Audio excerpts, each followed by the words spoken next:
রমজানে হারিয়ে যাওয়া এমন কিছু আমলের কথা বলুন যা অধিক ফজিলতপূর্ণ আমল, কিন্তু তা অনেকেই জানে না বা আমল করে না।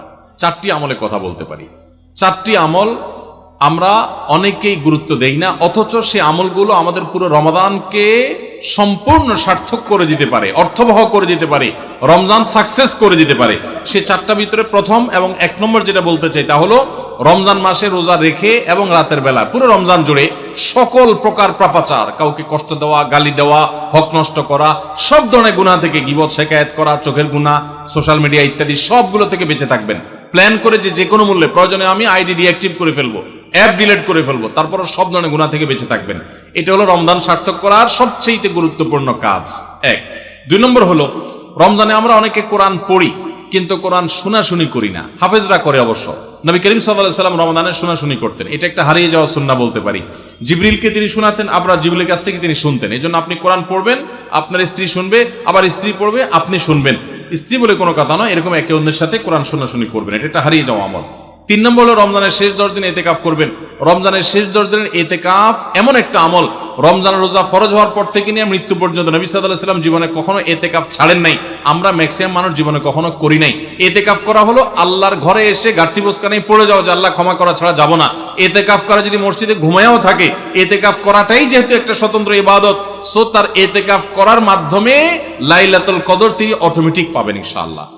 এই জন্য ইতিকাফের আমলটা আমাদের রমাদানকে সার্থক করে দিতে পারে, অথচ এটা হারিয়ে যাচ্ছে। আর 4 নম্বর এবং সর্বশেষ হলো রমজানের শেষ দশক হলো ইবাদতের দশক, আমলের দশক। আমরা প্রথম 2 দশকে যা পারি না পারি, শেষ দশক বেশি আমল করার চেষ্টা করব।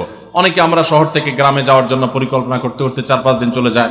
অনেকে কেনাকাটার জন্য 4-5 দিন ব্যয় করে ফেলি।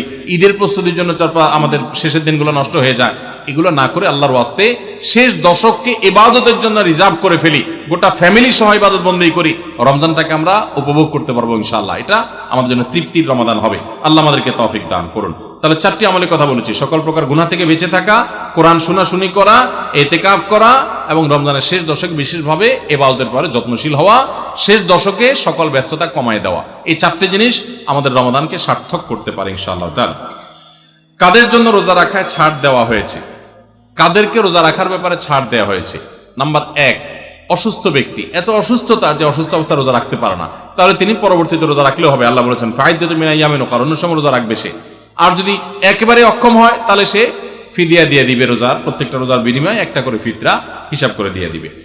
আর যদি সুস্থ থাকে তাহলে সেক্ষেত্রে সফরে থাকলে তার জন্য রোজার ছাড় আছে। আল্লাহ বলেছেন ফামান কানা মিনকুম মারিদান আও আলা সাফারিন, কেউ যদি সফরে থাকে ওই অবস্থা তার কয়টা রোজা যদি বাদ যায় সফরে থাকার কারণে, ওইগুলো পরে রাখলেও হবে। তাহলে সফর অবস্থা রোজার ছাড় আছে। অসুস্থ অবস্থা রোজার ছাড়া, যদি অসুস্থতা সেই লেভেলের হয়, সামান্য একটু সর্দি কাশি হয়েছে আর ওই অজুহাতে রোজা রাখলে না, সেই সুযোগ কিন্তু নাই। তাহলে এই 2 অবস্থা রোজা না রাখার সুযোগ আছে। আর মেয়েরা তো মাসিক অবস্থা রোজা রাখবেই না।